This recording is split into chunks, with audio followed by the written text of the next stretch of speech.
was leaving the divine masculine for so long. But I don't feel like she is completely aware of the fact that she's on a journey that is going to forever look like that if she stays on the journey.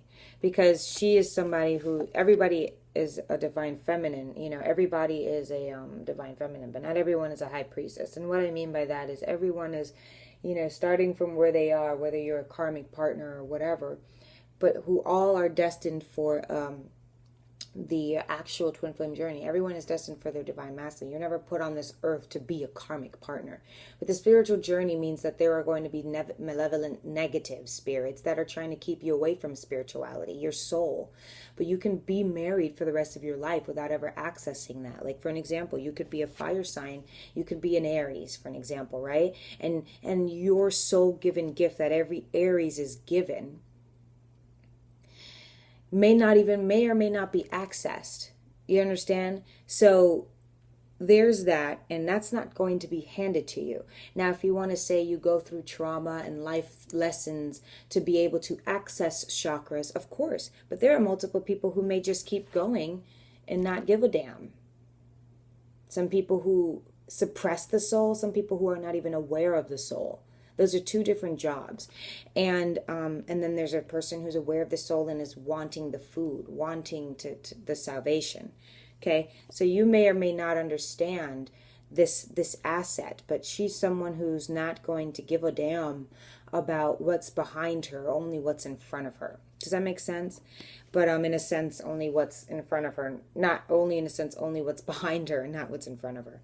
But, you know, she's looking at this aspect and technically what's behind her, but what she's going to keep in front of her, what she's going to make sure is a part of her future. She wants success where she puts in work. She wants the fruit of her loom. The Five of Cups, you know, here's that loop. Here's that, you know, that hell that she has to live in over and over and over again because she's not willing to go another course. She's only going to stay her course right now, okay? This is the basis of this reading, okay? The Five of Cups is right under her Knight of Cups. So it's because this is when she decided.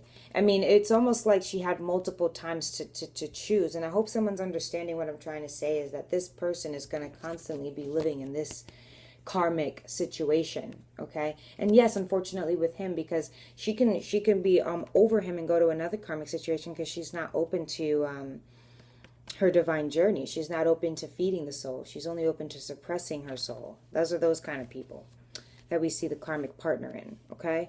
You don't have to be, if you're not in a relationship, you're not a karmic partner, right? Okay. Because that's a specific role for someone who's with the divine masculine that's not theirs. I hope everyone understands that. Ask the question below if you're not grasping it. But, you know, okay. The Five of Cups talks about, like, I think it's like a ghost of your past. You know, it's someone who's constantly worried about what they have, what they don't have, what they've done, what they haven't done. This is treasures that you have that are left behind, and this is what you have that can't be salvaged. That whole talk of basically what's behind you and what's in front of you.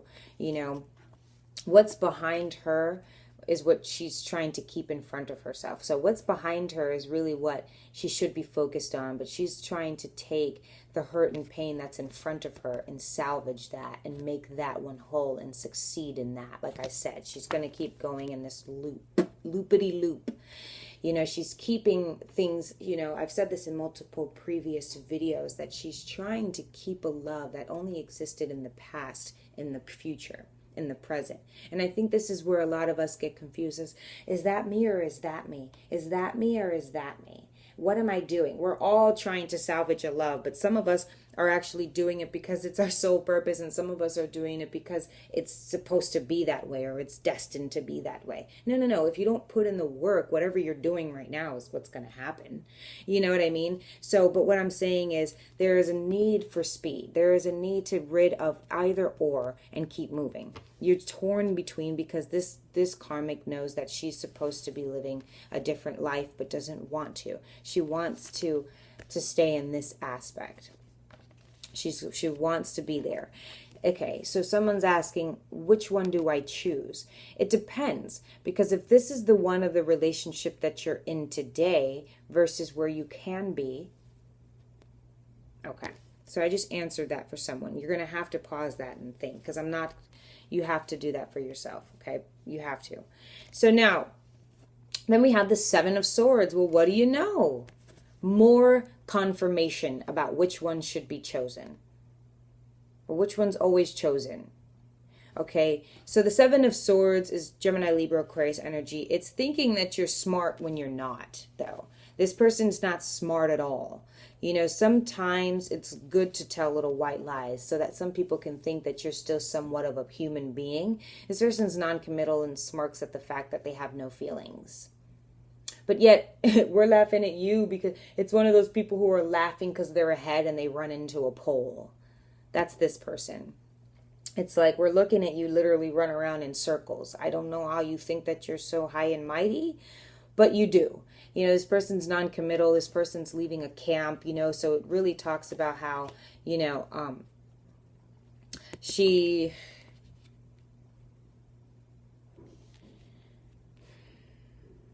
let's see. We have it from the Judgment. But what do I want to say about her? Okay. Number one, well, that she knows. She's not asking herself which one she should choose. She's not asking herself. She's much closer to what makes her happy. She's much closer to her salvation. This is something that's very distant from her, that has the most history. And the more you stay there, another cup will appear, kind of thing. So it's not that you have the most history, the most pain, and the most hurt. That's what makes you an amazing couple. God. You know, it's you fixated on this. So of course, the more time and devotion you spend there, of course, it's going to double up in time, you know, what you've manifested there. And it's like she's so fixated on it with this King of Wands. This is someone who's fixated on it. She makes sure that her friends are on the same page as her. She cries when need be. You know what I mean? It's like she makes sure that everyone sees her, takes pictures of her working real hard. It's almost like, okay, so we know that the karmic partner is aware of the fact that this relationship is not for her. And she's also aware of the fact that it's meant for someone else, given her stature and appearance. Okay, we know that. All right, and you know what, I'm not going to say that it's not hard for us to understand if we're a karmic partner. First of all, if you're in a relationship, okay, that they may or may not be your divine masculine. Okay, so that's where you would need to get a personal reading. Now, if you're not in a relationship and you're standing on a point where you see the man that you love, that you call your divine masculine, with another woman, you still go ahead and get a reading. But you have identified at least which side you're on. Okay? And now we need to understand who you are right now so that you know where to go. Period. Now, this one is content on going towards the past, making the past her present. Okay, making the past her present. That signifies where she should go. Like I said, everyone is a potential high priestess. Everyone is a potential divine feminine. Okay, there's not some chosen people in the world and the others need to suffer. Everyone is a chosen one. It just depends. Like I said, you can be an air sign. You can be any of the air signs, and whatever that air sign, Gemini, Libra, or Aquarius, you could definitely, you know, you come here with a soul purpose, but you come here with a soul asset that a Gemini or only an Aquarius and only a Libra carries. You may not have ever accessed that chakra. You understand what I'm saying? Sometimes I meet Scorpios, and since we're such a strong personality, dude, I mean, one of the strongest and probably the strongest in the zodiac, you kind of make an eye towards every Scorpio, especially if they're in October. But there's some of them that you just see an absence in, and it's not just because of the culture difference and stuff like that, depending. It's because some people have not gone through what will help them access these things. Some people have, and they took it as just, life's tribulations, dude. I mean, it's like, you know, so again, you may not have access certain aspects in you to enlighten your chakra. For those who have taken a traumatic life lesson and learned the lesson and moved forward, definitely this journey shouldn't be anything new to you, is why when you met your soul partner, it felt so strong, because you finally found out why you went through certain things you've gone through, and how, why, what, where, all that. I hope that makes sense to someone. You finally understood why you took things different than most people, why you are someone who's a little more on the emotional side. You can be any sign. Go figure that. Okay, you could be an air sign who's tapped into your water assets more than any other, but it's up to you to access all parts, okay, karmic or not, okay, because we all are karmic, though. That's what you have to understand, especially if you're on the outs where you haven't been in a relationship and you're not able to get there with your divine masculine, you know, where you feel like you're on the road to telling stories about to your grandkids about how you two met. Is because there's a lot of aspects of yourself that you haven't tapped into. Especially if you're a twin flame, the gods are not going to set you up for failure. That's what you need to understand. Either you're going to be ready or you're not. Next lifetime, let's do it again. But make sure you write, you know, there's a message in the bottle and you put it in the ocean for your next life. Look who came out, the High Priestess. I just opened the deck. Okay, put a message in the bottle. Some of you, I encourage you to do that. Go put a message in the bottle, put it in the ocean, so that in the next life you can have a step closer to what you need to do and how. Okay, because you don't want to go another lifetime without finding your soul purpose. Okay, and it's not to say once you find your soul purpose you'll never live on.